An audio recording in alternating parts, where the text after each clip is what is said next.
एक गांव में घना कोहरा था और उस रात वहां एक अजीब सा कार्यक्रम होने वाला था, धुंध का खेल। गांव के बुजुर्ग कहते थे कि जब भी इस गांव में बहुत घना कोहरा छाता है, कुछ अनदेखी ताकतें जाग जाती हैं। धुंध का खेल गांव के कुछ युवाओं ने ठान लिया कि वे इस बार कोहरे की रात जंगल में जाकर सच्चाई का पता लगाएंगे। उन्होंने टॉर्च, कैमरा और कुछ खाने पीने का सामान लिया और आधी रात को गांव के बाहर वाले जंगल की ओर बढ़े। चारों ओर घना कोहरा फैला था, जिससे हाथ को हाथ नहीं सूझ रहा था। जंगल के अंदर जाने के कुछ मिनटों बाद ही अजीब घटनाएं होने लगी। हवा में किसी के फुसफुसाने की आवाजें आने लगी, मानो कोई बहुत पास खड़ा हो और उनका नाम ले रहा हो। तभी एक लड़के रोहन ने कैमरे की स्क्रीन पर कुछ अजीब देखा, एक परछाई जो इंसान जैसी थी लेकिन बिना आंखों, नाक और मुंह के।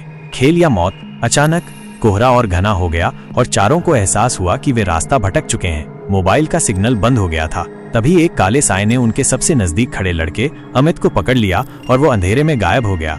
बाकी तीनों डर से चिल्लाने लगे और भागने लगे, लेकिन जिस रास्ते से आए थे वो अब दिख नहीं रहा था। एक बूढ़े साधु जो गांव के सबसे पुराने निवासी थे ने पहले ही चेतावनी दी थी कि धुंध का खेल हर किसी के बस की बात नहीं। कुछ चीजें इंसानों के समझने से परे होती हैं। # अंत या नई शुरुआत। अगली सुबह गांव वालों को जंगल के किनारे सिर्फ एक मोबाइल पड़ा मिला, जिसमें आखिरी रिकॉर्डिंग थी अमित की चीखों की आवाज और एक गहरी डरावनी हंसी। लेकिन जो सबसे भयानक था वो था रिकॉर्डिंग के अंत में आई एक फुसफुसाहट। अब अगला कौन? गांव में फिर कभी किसी ने धुंध का खेल नहीं खेला।